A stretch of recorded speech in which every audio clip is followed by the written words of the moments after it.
जी, अस्सलाम वालेकुम दोस्तों, कैसे हैं आप? अच्छा, मैं बड़े वसूख के साथ ये बात बता रहा हूँ कि अगर ये जो लेवल मैंने लगाया है, एक लाइन लगाई हुई है, अगर मार्केट यहाँ से नीचे वो कैंडल क्लोज़ करती है, तो यहाँ पे हमारी सेल की एंट्री होगी, इस एसएल के साथ, इस टीपी के साथ और मैक्सिमम यहाँ तक।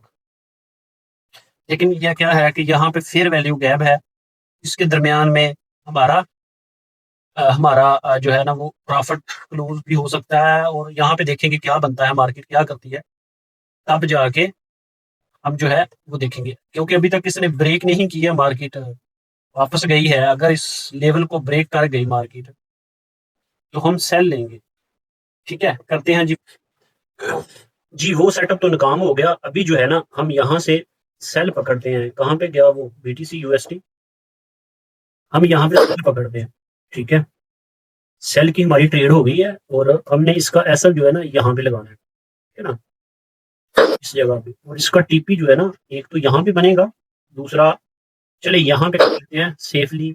अदरवाइज मार्केट अगर नीचे आएगी ना, चले यहाँ पे बता दो, मार्केट अगर यहाँ पे कोई ऐसा रिएक्ट करेगी तो हम निकल जाएंगे, अदरवाइज फिर वेट करेंगे यहाँ का या नीचे इस एरिया का, क्योंकि हम कह नहीं सकते कि मार्केट कहाँ तक आ सकती है या यहाँ से नीचे चलेंगे। हमें यहाँ पे कुछ भी नहीं पता क्या करना है, बस हमारा सेटअप बना है।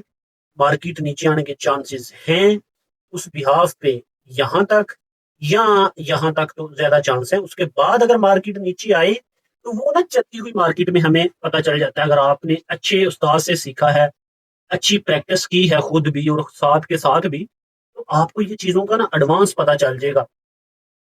एसल हमेशा याद रखें, एसल वही होता है जो यहाँ से मेरी सेल है और वापस जाके हिट कर दिए तो ये एसल है। यहाँ पे मार्केट आने के बाद एसल कर दिए तो वो एसल नहीं है, वो बेवकूफी होती है। या मैं अगर चाहता हूं कि ये जो मेरा एसएल है ना ये हो जाए, मुझे फर्क नहीं पड़ता, मेरा रिस्क मैनेजमेंट अच्छा है, तो फिर कोई इशू नहीं है। फिर भाई साहब यहाँ पे आने के बाद भी ऐसा हो जाए, इशू नहीं है, ठीक है ना। लेकिन वो कंसीडर नहीं होगा। कंसीडर मतलब वो उस जो भी आपका स्ट्रेटेजी होगी फिर वो उसका एसएल नहीं होगा, फिर वो आपका अपना एसएल होगा। ठीक है, तो वो उस कैटेगरी में फिर नहीं आएगा। ठीक है ना, तो ये चीजें याद रखनी है। एक्चुअली में मार्केट ने यहाँ पे ली है लिक्विडिटी, इस हाई की यहाँ पे मार्केट ने ली है लिक्विडिटी। मार्केट दोबारा इस एरिया में गई है और जब ये चीजें बन जाए ना तो इसके ज्यादा चांस होते हैं कि मार्केट एक दफा यहाँ तक आ सकती है। लेकिन आ सकती वाला ही हम कह सकते हैं प्रैक्टिस के साथ। तो अभी फिर जो है ना मजीद इस पे कर लेते हैं वेट। अगर पोर्शन हमें क्लोज करना पड़ा तो हम इसमें कुछ अपना पोर्शन क्लोज करेंगे। इसमें क्या है कि हमने ना एक तो लॉट अपनी हाफ क्लोज कर दी है, दूसरा ये है कि असल हमने नीचे कर दिया है, असल हमारा नीचे आ गया है। तो हम अगर एसएल यहाँ पे हो भी जाए तब भी हम प्रॉफिट में हैं। अगर मार्केट नीचे जाके टीपी करे तब भी हम प्रॉफिट में हैं। मार्केट ब्रेक इवन करे तब भी हम प्रॉफिट। मतलब मार्केट तीनों में जो भी काम करेगी हमारे लिए नुकसानदेह नहीं है। ठीक है, ये आप देख लें, यहाँ पे हमने ना अपनी हाफ लॉट क्लोज कर दी है और एसएल को यहाँ करने के बजाय यहाँ पे कर दिया है। ठीक है, अभी एसएल करे तब भी प्रॉफिट में है, प्रॉफिट में है तब भी प्रॉफिट में है, ब्रेक इवन करके हो जाए तब भी प्रॉफिट है। हम ओवरऑल क्या है जी, हम प्रॉफिट में है। ठीक है, हमने जो है वो ब्रेक इवन कर दिया। वैसे तो यहाँ पे ट्रेड निकाल सकते हैं इस एरिया में, यहाँ से ट्रेड निकाल सकते हैं, लेकिन चले रिस्क ले लेते हैं, या ब्रेक इवन या टीपी, कोई बात नहीं। क्या बोलते हैं, बाढ़ में जाए जनता तो की करेगा मंगता है। भाई साहब ऐब है, ते ऐब है, ते ऐब है, जो होगा देखा जाएगा। तो ये इस तरह से भाई साहब ट्रेडिंग होती है।